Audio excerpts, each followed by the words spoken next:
მიუგო იესო და რქვა მათ, არცა მე მიცით, არცა მამა ჩემი, არც ქრისტე ვიცით ფარისევლებო, არც მისი მომავლინებელი მამა, ქრისტეს ვერც როგორც ადამიანს ვერ დგულებდა ვბაძავთ, არ ვიცნობთ, აი მაგალითად მოქმედებ მე და რაღაცას ვაკეთებ, ან გულის სიტყვა მაქვს რაღაც, რამდენჯერ ხდება, ხო სულ ხდება ეს, გულის სიტყვა რაღაცა ავყები სიმართლე მგონია, ჩემი გულის სიტყვის შესაბამისად მოქმედებ. ნებისმიერ შემთხვევაში ჩემი მოქმედება ხო რაღაცით არის ინსპირირებული.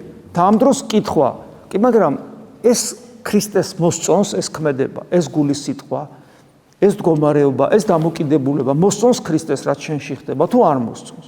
თარიცი, რატომ? იმიტომ რომ მას როგორც ადამიანსაც არ იცნობ.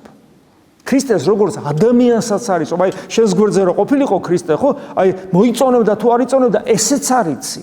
ამიტომაც ამბობს უფალი რომ არცა მე ვიცით, აი ადამიანად მოვედი, ხო? არ მიცნობ. რა მინდა მე და რა არის, როგორ გამოვხატე ჩემი ნება, ესეც არ იცით. არცა მამაი ჩემი, როგორც ღმერთს რა მინდა, ესეც არ იცით. ესმით ამ შემთხვევაში რომ მამა და ძეს ერთი ნება აქვს. კავშირი არა გაქვთ ღმერთთან. უკვე თუ მე მიცოდეთ, მამასაც ჩემი იცოდე და აქ ამბობს რომ ქრისტეს ცნობელობა, იგივე უკვე მამის ცნობელობა, მერე ფილიპესაც რო ეუბნება, ვინც მე მიხილა, მამა იხილა.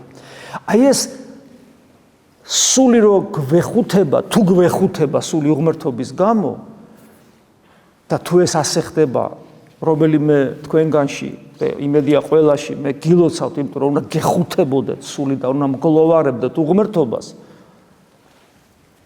მაშინ გამოსავალი მხოლოდ იმაში გამოსავალი არ არის ამას სოფლის სულით სიმთვრალეში, რომ გავერთო და გადავაგორო ეს ტკივილი, არამედ გამოსავალი ერთადერთია, რომ ის ნათელი, რომელიც რეალურად მოსულია ჩვენთან და ჩვენში მკვიდრობს, ვეძებოთ ყველგან სიხარულშიც და განსაცდელშიც, სიცოცხლეშიც და გარდაცვალებაშიც, სინათლეშიც და სიბნელეშიც, სულ მას ვეძებდეთ და ჩვენ მას აუცილებლად ვიპოვეთ, იმიტომ რომ მან გვითხრა, რომ ვინც ეძებს ის იპოვის, ვინც რეკავს, მას კარები გაეღება აუცილებლად.